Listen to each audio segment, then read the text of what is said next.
they exist outside our network. So again, we're going to have the example against the same Windows machine that's in a completely different network, and we'll see how we can hook that machine to beef. So first of all, I'm going to start beef. Just one click right here, and that will start beef for me. And I'm going to log in. Username is beef and password is beef as well. And we're logged in. Now, we're going to use the same basic hook method that we did before. So in that method, we need to get the script code right here, which is this. I'm going to copy that. And we did this before, so again, I'm going to do it a little bit quickly. And we placed that in our Apache web server, so placed it in an HTML page.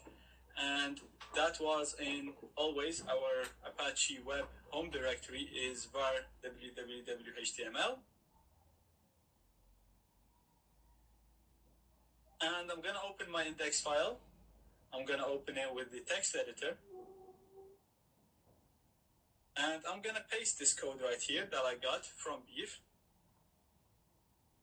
And the only thing that you want to change, all of this is okay, but the only thing that you want to change, as I said before, anywhere that we used to use our normal IP, we're going to use our external IP, so that people, when they try to connect, they'll actually be able to find our computer, because if we use the internal IP, they won't be able to see it.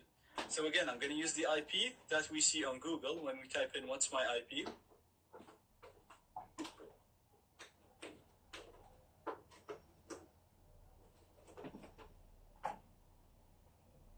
And that's it, I'm good to go. So I'm going to save this, quit it.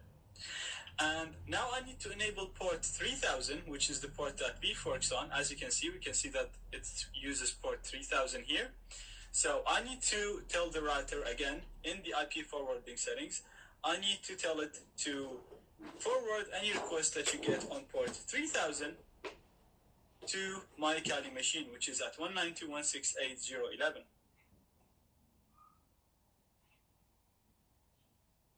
I'm going to save that. And that's it, that's saved. Now we're going to go to the Windows machine. We're going to go to our website, which is basically my IP, my external IP, and we're going to go, it's going to run index.html automatically because the file is called index. So all we have to do is just put the IP of the network that Kali is connected to.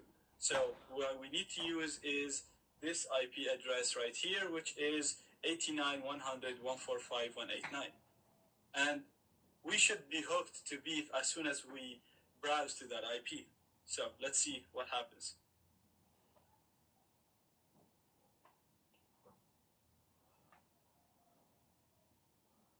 Okay, now let's go to beef. And as you can see, we got a Windows machine hooked, and it's using Firefox 50. And now we can run all the commands that beef allows us to run. So let's just throw an alert and see if it works. And it just says beef alert dialog. I'm just going to execute it just to make sure that everything is working properly. And as you can see, we managed to hook a machine that exists in a completely different network. And again, to confirm that, I'm going to go on Google and I'm going to look for what's my IP. And as you can see, the IP is completely different to the IP that's in this machine.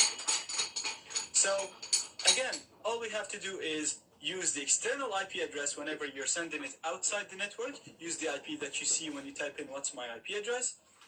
When you're listening on your own machine, use the local IP, and make sure you configure the router to redirect the port that you're listening on to the Kali machine, to the IP address, to the private IP address of the Kali machine. An alternative to using IP forwarding, you can set the Kali machine as a DMZ host. Now, not all routers support DMZ, that's why I didn't show it from the start. But if it supports it, you can use it. And what DMZ does is, it's basically IP forwarding, but it forwards all ports. So, if you put the IP address here of the Kali machine in here, what the router is going to do, anytime it gets a request for any port at all, it will forward that request to the Kali machine, regardless of what port it is. So with port forwarding, you actually select which ports you want to forward to Kali. With DMZ, it will forward all the ports to the IP that you put in here. Now again, both of these methods can be used to allow devices on different networks to access your computer. So you can receive connections, you can allow them to access a website. If you're hosting a website on your web server, you can allow them to access fake websites, you can allow them to access Beef, the hook, anything where you're listening on a port, you can use this method to allow people to access it if the people exist on a completely different network than your own network.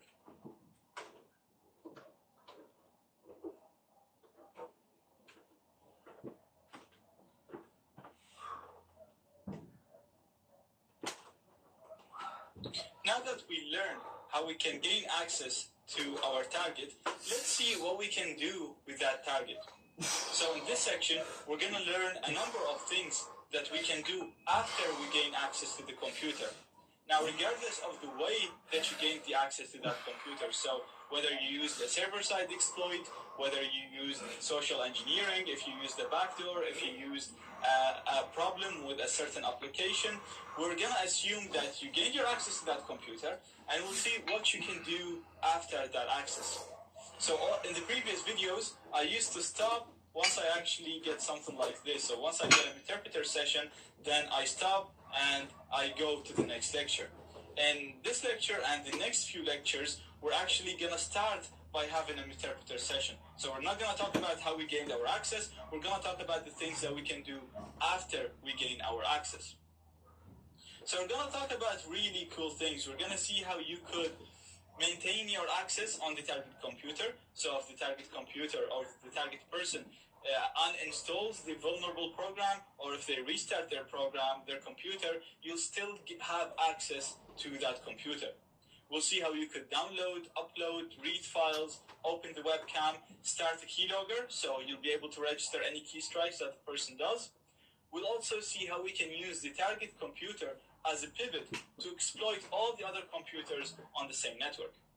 So say, for example, your target wasn't actually the person or the computer that you hacked, but you can use the computer that you hacked in order to hack your target computer if they were on the same network, for example. So again, all of the attacks, all of the things that we're going to do in this section of the course is the post-exploitation section. So anything that you can do after you exploited your vulnerability and gained access to the target computer.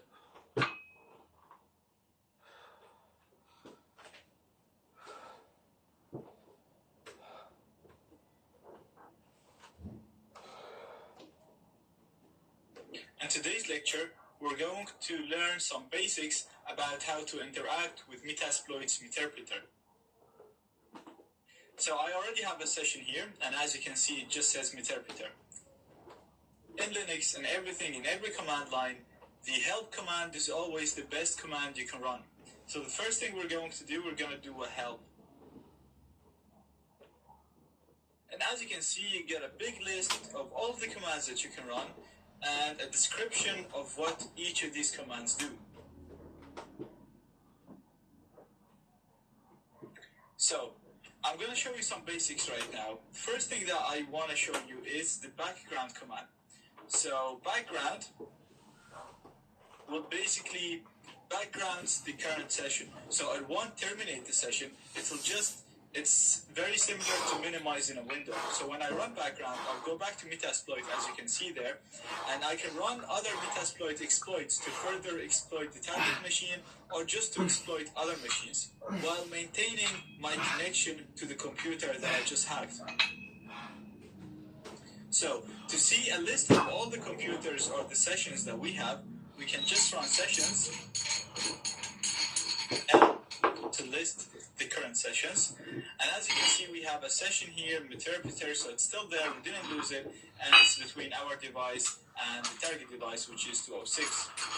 Now, in order, if I want to get back into that session to interact with the interpreter again, all I need to do is run sessions again, -I for interact, and then I'm going to put number 2, which is the ID of the session. And as as you can see, I'm back in the interpreter session. Another command that I want to show you is the sysinfo. And you see me run this every time I hack into a system. And the reason for this command, it shows you information about the target computer. So it shows us the computer name right here. We can see the operating system of the target computer, and it's running Windows 10. We can see the architecture, so it's a 64-bit computer, so that if in the future, if we wanted to run some executables on that target, we know it's a 64-bit, and we create 64-bit executables. We can see that the language is English, the work group that it's working on, and the user ID that's logged in. And we can see the version of Meterpreter that's running on the target machine, and it's actually a 32-bit version of Meterpreter. Another useful command for gathering information is ipconfig. Now, ipconfig is very similar to the ipconfig that you get when you run on the Windows machine on the command prompt, and it will show you all the interfaces that are connected to the target computer. We can see, for example, here, interface 1, we can see the MAC address, we can see the IP address, and for example, here, this is the interface that is connected to our network and the one that we got the connection from. So if the device is connected to multiple networks, you'll be able to see all the interfaces and how to interact with them. Another useful information gathering command that you can run is PS. Now, PS will list all the processes that are running on the target computer. So these might be background processes or actual programs running in the foreground as Windows programs or GUIs. You can see each process here, the name of the process, and then you can see the ID or the PID in which it's running. An interesting process is the explorer.exe, and that's literally the graphical interface of Windows. And we can see that it's running on process ID 2116. Now, a very good idea, once you hack into a system, is to migrate the process, the current process that you're running on, into a process that is safer than your current process. For example, the Explorer is the graphical interface of Windows, so it's always running as long as the person is using their device. So it's much safer than the process that you gained your access to the computer through. For example, if you gained your access through an executable or a program, you will lose your process as soon as the person closes that program. So a better way to do is to migrate to a process that is less likely to be closed or terminated. So what we're going to do, we're going to use a command called migrate to move our current session into a different process. And we're going to use the Explorer process because it's very safe. Put 2115. And there's no such process, obviously. So it should be 2116. And the migration is successful now. So the Meterpreter at the moment is running from the explorer.exe. Now, if we go to the task manager on the target computer, and run my system monitor, or resource monitor, sorry.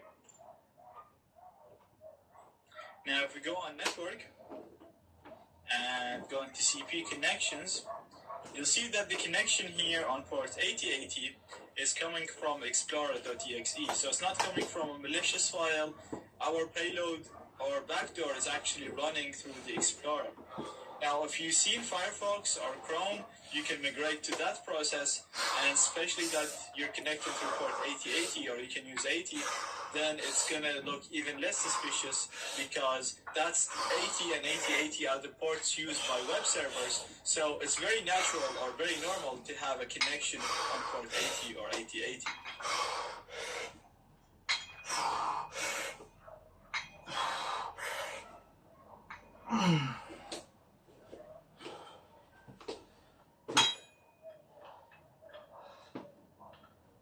Now we're going to learn more commands that will allow us to navigate, list, read, download, upload, and even execute files on the target computer. So I have my Meterpreter session right here, And the first thing that I'm going to do is get my current working directory using the pwd command. And as you can see, I'm in C users at the moment. Now if I want to list all the files and directories, I'm going to use ls. And let's say that I want to navigate to this file, ie user. I'm going to do cd ie user. And if I do pwd now, you'll see that I'm in users ie user. And let's go into downloads, list the files. As you can see now, in the files that we listed, we can see a file here called passwords.txt. So this seems like an interesting file. So let's see if we want to read this file. If I wanted to read it, all I have to do is do cat and passwords.txt. And as you can see that it contains test 1 and test 2. So if I go here and run the file, you can see that this is the actual content of the file. Now let's say that I really want this file and I want to keep it for later, then I can download that file. To do that, we're just going to say download, and we put the file name, which is passwords.txt. Now the file has been downloaded successfully, and if I go to my root folder, you'll see that I have a file called passwords, and it contains test 1 and test 2. Let's say that I have a backdoor or a virus or a Trojan or a keylogger that I want to upload on the target computer. So I can upload it very easily. Now I'll go back to my root actually to show you that I have a file called backdoorcalc.exe. So I'm going to try to upload that file, and to do that we're just going to run upload, and we put the file name. Hit enter. And as you can see now, the file has been uploaded successfully. Now let's list to make sure that the file exists. And we can see that we have a new file called backdoorcalc.exe. And to execute this file on the target computer, now we only uploaded it. So if it was a virus or a keylogger and you want to execute it, all you have to do is execute and specify the file that you'd like to execute after the F command, and then type in the name of the file. So in this case, it's backdoorcalc.exe. And as you can see, it's telling us that process 3128 has been created, so my backdoor has been executed. Now, if this was a virus or anything that you uploaded, it will do what it's supposed to do because you just executed that file. Another feature that I want to show you is shell, which basically just converts the current Metasploit or Meterpreter session into operating system shell. So if I just type in shell, you'll see I'll get a Windows prompt or Windows command line where I can execute Windows commands. As you can see now, it's on a different channel, and I can run any Windows command that I want through this now. So I can just do dir to list all directories. I can do ipconfig, or use any Windows command that I want, exactly like running the commands through the command prompt. Now, there's much more commands that you can do for file system management. So if you type in help and you go to the file system section, you'll see that you can edit, you can download, we showed that, you can move a file to another file, it also can be used to rename files, you can delete files, you can remove directories, you can search. So there's so many more things that you can do with file system. That was just an overview of the basic or main commands that you can use with managing the file system of the target computer.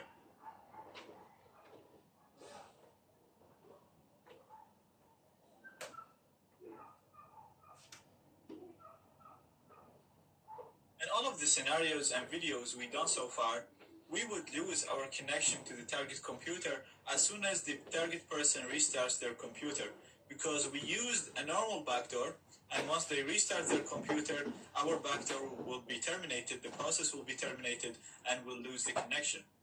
So in today's lecture, we're going to talk about methods that will allow us to maintain our access to the target computer, so that we can come back at any time and regain our full control over that computer. So there's a number of methods to do that. The first one is using bill evasion. We can use, instead of the normal backdoor, the HTTP backdoor that we created, you can use a HTTP service or a TCP service. So I'll actually show you here. If I just run bill evasion and do a list, you'll see that we have at number 7 right here, and at number 5 we have service backdoors. So you can use any of them. If I do use 5, and we can see the info, all you have to do is just set up your L host, put the L host, and then generate the backdoor. And once you generate it, you can use it and combine it with other stuff and send it to the target person like we did. Or you can upload it using the upload command that we learned, and then execute it. And that will install the backdoor as a service on the target computer. So then all you need to do is use the multi-handler, and anytime the target computer starts, it will try to connect back to you, because this is a reverse shell. Now, I'm not going to be explaining this method because this method is very simple. We've done something very similar to it before. We created backdoors using bill evasion, and we uploaded stuff to the target computer. So all you have to do is create the backdoor, upload it, execute it, and you're done. Also, it doesn't always work, so that's why I'm not going to be explaining it. The normal backdoors are much more reliable. That's why I used a normal backdoor when I was combining it with stuff and changing its icon and all that. So what we're going to do is we're going to use our backdoor, the normal HTTP reverse interpreter backdoor that we created in the first video when we created an undetectable backdoor. We're going to use that and inject that as a service so that it runs every time the target person runs their computer and tries to connect back to us every certain amount of time. So to do this, I'm going to background the current session. So we see that before. You can do background, and I can still interact with that session on number 1. And I'm going to use a module. So this is like the multi-handler module that comes in with Metasploit, and it's called exploit Windows local persistence. Then I'm going to show its options to see what we need to configure. So the first thing is the amount of seconds that the target will try to connect back to us, so the interval, and I'm going to keep that to 10 seconds. So every 10 seconds, the target computer will try to connect back to me. Now, the exe name is the name that will show up under the processes where the connection is coming back from. So I'm going to set that to browser to make it less detectable. So we're going to set the exe name to browser.exe, and then the path where the payload or the backdoor will be installed, I'll leave that the same. I'll leave the reg name, the registry entry the same. Now, this is very important. You need to specify which session to run this exploit on. And as you can see now, we were using session number 1. That's our interpreter session. And if I do sessions, L, it will list all the available sessions, and we can see that it's ID number 1. So what we need to do is we need to set our session here to number 1. So I'm going to do set session to 1. And the startup, we're going to leave it for the user person, for the user privileges. Now let's show the options. So browser and the session number 1, that's all good. Now we need to specify the payload that will be injected as a service. So to do that, we're going to do a show advanced. So show advanced will show you advanced options that you can set up for this particular module. So when I run this, you see I'll get so much more options. And the one that we're interested in is this one. So it's called exe custom, which means that we're going to use a custom exe to run and inject into the target computer as a service. So I'm gonna set my exe custom to var www.html backdoor.exe. As you remember, I had that stored in var www.html backdoor.exe. So I'm gonna hit enter, and I'm just gonna do show advanced again to make sure that it was set up properly, because sometimes I misspell things. And it's var www.html backdoor.exe, so that's perfect. Everything is good to go. I'm gonna exploit this, and that will upload var www.html backdoor.exe on the target computer using the session that we specified, session number 1. As you can see now, it's been uploaded and installed. And one important thing that you need to keep in mind is this resource file, because you can use this to clean up and delete the backdoor once you're done. So if you don't want the backdoor anymore on the target computer, you can use this file to delete that backdoor. So I'm going to store that in a leaf pad here, so that I can run it and delete my backdoor if I wanted to delete it anytime in the future. If I do sessions, L, I still have my session here. So what I'm going to do is I'm actually going to kill that session. I'm going to kill all my sessions. And now if I list, I have no connections with the target computer, as you can see. And I'm going to go to use my exploit multi-handler. I can listen for incoming connections, and everything is configured correctly already on this. So I have my right port and my right IP. Now if I exploit this right now, I'll get a connection straight away, because my backdoor has been injected into the target computer on port 8080 on reverse HTTP. But I'm not going to do that now. I'm actually going to restart the target computer just to show you that I'll always have connection now with this computer. So I'm just going to do a normal restart.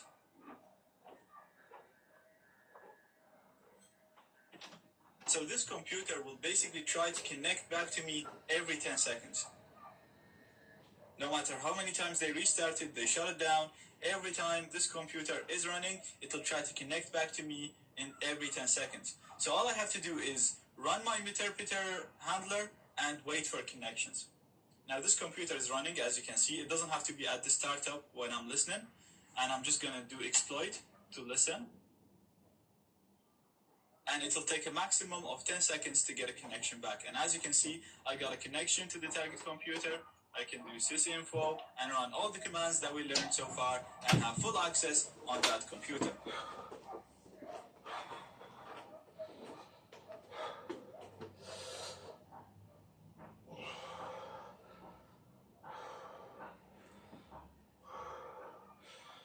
In this video, we'll see how we can log any mouse or keyboard event that happens on the target computer. We're going to do that using a plugin or a module that comes in with the interpreter. So I have my interpreter here already. And to do that, all you need to do is just type keyscan start. Now all of this exists in the help. If you run the help, you'll see it there. And now it's starting my keystrike sniffer. So I have my Firefox running here. And let's say I wanted to go to facebook.com. And then I wanted to log into my, now as you can see, it's HTTPS here and nothing is wrong about it. Now let's say I wanted to log in to my account. So I'm going to put my account, zaid.isecurity.org. And let's say I put my password, which is 123456. Now obviously this is a wrong password. I'm just trying to show you here. Now if we come back here to see the log of everything that has been recorded, we're going to type in keyscan dump. Now as you can see, now we can see that the target person typed in facebook.com, hit enter, then they put their username, which is zaid@isecurity.org, hit tab, and then they put the password 123456. Now this will obviously record everything that happens in there. To stop this, you can just do keyscan stop, and it will stop the sniffer. Now another cool thing that you can do is you can get a screenshot. So you can just type in screenshot. If I spell that right. And it will save it here for you in the root. Now if I go to my browser, you'll see that I have a screenshot it's this one, and it's showing you what's here on the target computer. You can see it in here.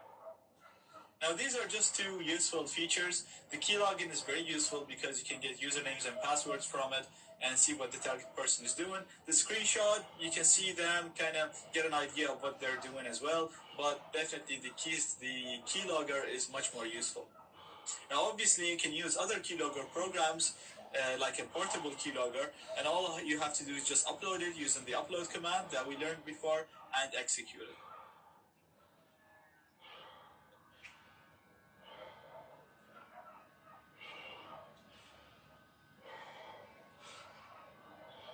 In today's lecture and the next few lectures, we're going to talk about pivoting. We're going to assume that our target is this metasploitable device. Now, each one of these circles, the big circles, we're going to assume is a network. And as you can see, the metasploitable device is not visible by the hacker. So the hacker cannot see this device. This device is hidden either behind the network, or for some other reason, the hacker is not able to ping or access the IP address of this device. So we're assuming in our example that it exists in a different internal network. So we can see that this big network has 4 devices. It has the metasploitable device, it has an iPhone, another device, and the Windows device which we hacked, and we can see that it's in red. And the hacker exists in this smaller network, and there's only 2 devices. There's the hacker and the red device, the Windows 10 device, which we hacked. So the target of pivoting is we use the device that we hacked, the common device in the middle, to compromise other devices that only this device has access to. So our target, the hacker, cannot see the target, which is the Metasploit device. But the device that we just hacked, the Windows device, can see that device because they're in the same network. So in our next videos, we're going to try to hack into the metasploitable device, while the metasploitable device is not going to be visible to the hacker, which is the Kali device. The only way to access the metasploitable is through the Windows device, which we are going to use as a pivot in order to hack this device right there. Now, to replicate this network layout, we'll need to modify the network settings of the virtual machines in our lab. So I have VMware running here already, and I'm going to zoom in. And first of all, I just want to show you the network settings for Kali. So I'm going to click on Edit Settings. And if we click on Network, you'll notice that it is connected to a NAT network. This is the option that we've been using throughout the course, and I'm actually going to keep it the same because Kali is the machine that we use to hack into other computers. It's going to be connected to the NAT network, and we're going to use it to gain our initial access to the Windows machine. So let's go ahead and have a look on the Windows machine. So I'm going to click it here, and I'm going to click on its settings, and we're going to go to network. And if we zoom in, you'll see that this is connected to a NAT network. We need this because, as I said, we're going to use the Kali machine to hack into this machine to gain our initial access. But if we go back to the layout, you'll notice that the Windows machine is going to be the machine that we're going to use as a pivot to hack into the other network. So it's going to be the link between the 2 networks, the network that Kali is connected to and an unreachable network to Kali that we actually want to hack through Kali. Therefore, because this is supposed to be a pivot, and as we can see in this layout, it needs to be connected to 2 networks. So right now, it's already connected to the NAT network in here, as we can see, which is the same network that Kali is connected to, and we need this to gain our initial access. But we're also going to click on the add in here, and we're going to add another network adapter for this computer so that it has 2 network adapters so that we can connect it to 2 networks.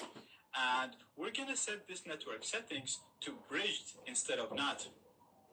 So now Windows has 2 network adapters. Adapter 1 is connected to a NAT network, which is the same network that Kali is connected to so that we can gain initial access to it.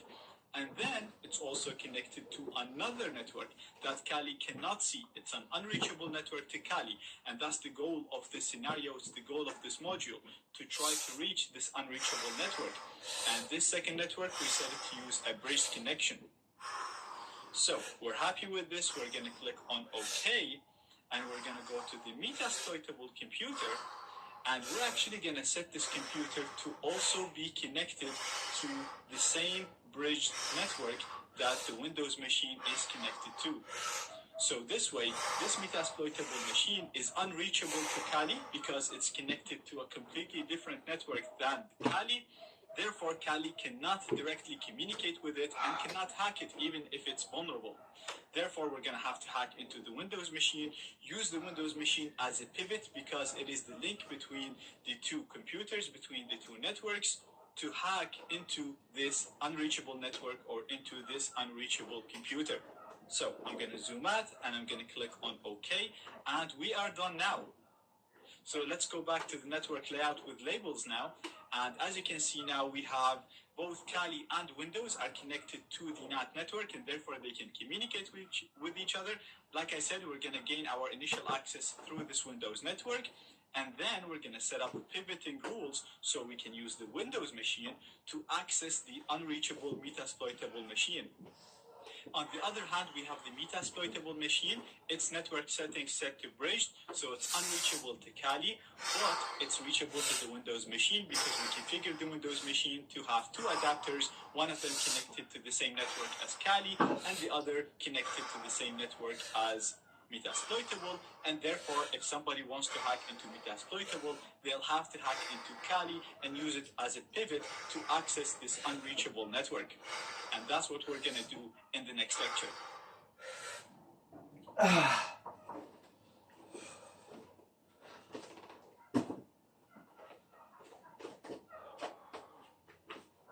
Now that we understand the concept of pivoting, it's really not that difficult to perform. All we need to do is we can upload any tool we need to use. For example, if you wanted to use Nmap or ARP spoof or dsniff, you can upload any of these tools, run them on this computer, which is connected to this big network, and then you can run a port scanner on this. You can do ARP poisoning and do man-in-the-middle attacks like we learned before. So it's very simple. All you have to do is use the upload command, upload it here, and use it from the command line like we were using it anyway in the previous videos. What I'm going to show you today is how to set up a route between the hacked computer and your computer, so that you can use any Metasploit auxiliary or module against this big network. So we'll be able to use Metasploit exploits, we'll be able to use port scanners that come in with Metasploit, and other useful modules. To do that, we're going to use a module called AutoRoute. Let me show you first how, if I try to run an exploit on the target computer, on the Metasploitable computer, it's not going to work because it's not visible to me. So I'm going to do a sessions list, and you'll see that I already have a connection with the Windows computer here, so I've already hacked it.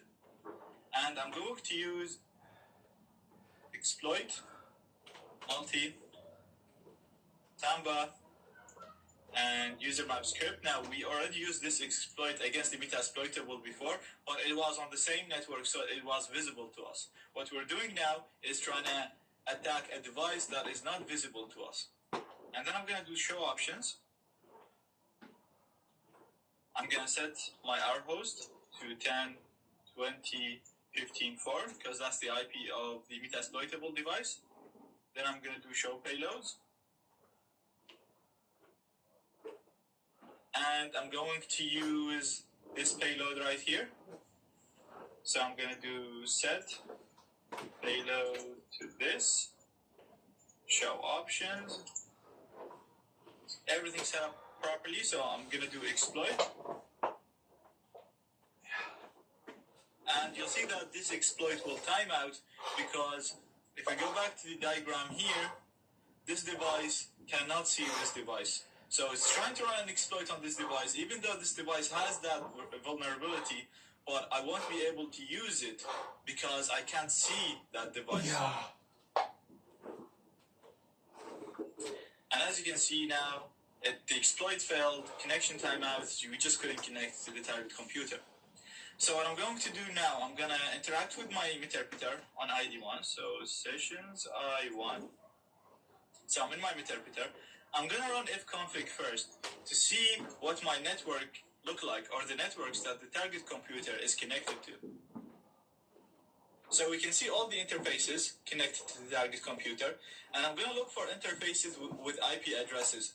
So we have this interface number 4 has an IP address, and we can see that this IP address is on our network. So it's really not very useful. It's already on our network. We're on the 10.20.14 anyway, on that subnet. So this one is not very useful for me. Another one that I can see is this one, which is connected to 10.20.15.5. So it's on a different subnet right here, which I cannot see from my Kali Linux device. So I'm going to try to set up a route between this subnet and my current subnet. So I'm going to copy this, and then I'm going to background my current session. So I'm back into Metasploit, and I'll clear this. Then I'm going to use post manage. Now, by the way, at any stage of this, if you wanted to see all the manage modules, for example, you can just leave it at this and double tap, and you'll see all the manage modules, and you can try and use them and experiment with them. So the one that we want to use is auto route, and I'm going to do show options to see the options that I can set. And we have two options that we need to set. We need to set the session that we have and the subnet. So I'm going to set the session first, and it's session number 1. And then I'm going to set the subnet to what we seen when we did the ifconfig command. It was 10.20.15, and I'm going to put a 0 to it. So again, we're using the sets, very simple commands we already learned. We set in the session to number 1, that's the session that we hacked for the Windows, and the subnet is the subnet which the Windows is connected to and we don't have access to. So it's the 10.20.15.0. And I'm going to do exploit. And this will create the connection or the route between my device and the Windows device. So what I'm going to do now, I'm going to go back to the same exploit that I tried at the start of the video, and you'll see that the exploit is going to work because the Windows device is visible to me now. So instead of using that exploit, you can use, as I said, port scanners or discovery modules that come in with Metasploit, or any other module that come with Metasploit, because my device can now see the target computer. It can see this Metasploitable device, because it was not visible for me at the start, but now I have a connection to this computer, and I set up a route between this network and my computer, so I can actually see the Metasploitable device now. So I'm going to use the same exploit I used before. And it was exploit multi-samba user map script. Just clear that. Now I'm going to show the options, and I'm going to leave them the same because everything is actually set up correctly. So I'm just going to do exploit. And as you can see, now command shell was started properly, and I actually have access to the Metasploitable device now, so I can do ID, and I'm root. I can do a uname A to just confirm that for you. And we can see that we're in the Metasploitable device, and I can run any Linux command that I want, so I can do ls pwd, and I should be in the root, and I can do cd, go to var, for example, and do any Linux command that I want, so I basically have full access to the target computer. Now again, as I said, you could upload stuff and run them from the target computer, but it's not always a good idea to upload things to a hacked computer. So setting up the routes like this and using pivoting is a much safer choice. And I highly recommend that you go and have a look on other Metasploitable modules, because Metasploit is really big. It's hard for me to cover everything. I just covered the main basic stuff, but you can always just go in and have a look on other modules and try them. Using the modules is usually the same. we had a look on a broad array of modules, so it should be easy to just configure options and run these modules the way you want.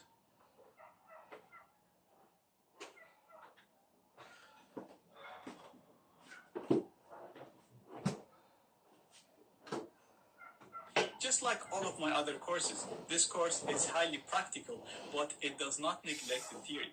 So we'll start with the basics, just to make sure that you really understand what web applications are and how they work, the technologies used, and how these technologies work together to produce these platforms that we love and use every day. So a website is basically just a web application installed on a server. And a server is simply just a computer. So right now we have this computer. It could be any computer. It could be a personal computer. And when we say it's a server, it just has certain applications on it that allow you to act as a server. Now, generally, servers on the internet are accessible from any computer on the internet. So they're hosted on the cloud, as they call them now. And basically, it has a real IP, and then anybody connected to the internet is able to communicate with this computer. Because this computer has a specific application that allow it to act as a server, we call it a server. But if you strip everything down, it's basically just a computer with special programs installed on it. Then we make that computer accessible over the cloud, over the internet, which makes it very appropriate to use as a web server or a server that can be accessed from other computers or other locations. Now, a very common application that could make it act as a server is a web server. Now, what is a web server? It's basically an application that you can install on any computer. So the computer doesn't even have to be exposed to the internet. You can install it on your own local computer, even if it's not connected to the internet. It's just an application. And what that application does, it specifies a certain location within your file system. And in that location, you can host files. So anybody connected to the same network as you, or if this computer is exposed to the internet, then anybody that is on the internet will be able to access the files stored within the web root, or the file that the web server uses to serve files to the users. Now, web servers usually also contain the web application files. So a web application is similar to any application. The only difference is it's designed to run on a web server and designed to be served over the internet to another computer. So the web server can execute web application languages similar to PHP, Python, and Ruby. So you would have the web application files stored within the web server, because like I said, the initial goal of the web server is to be able to serve files to remote computers using a web browser, using the HTTP protocol. The web application files contain code, so the website files could be images, they could be normal HTML files, so they don't really contain code, but the web application files, they actually contain code written in a programming language that can process information and manipulate it and do useful tasks. So it would be written in languages like PHP, Python, Ruby, and so on. And most websites that actually do something useful, other than websites that just simply display information, like a shop website, they would actually be written in a programming language such as these. Now, another very common component of a website is the database.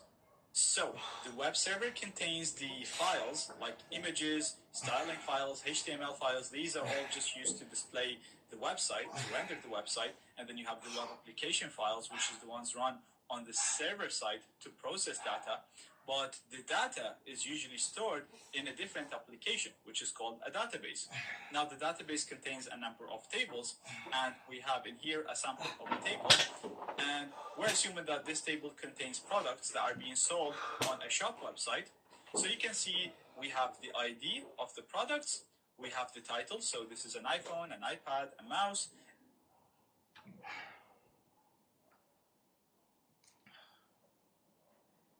Psalm 58.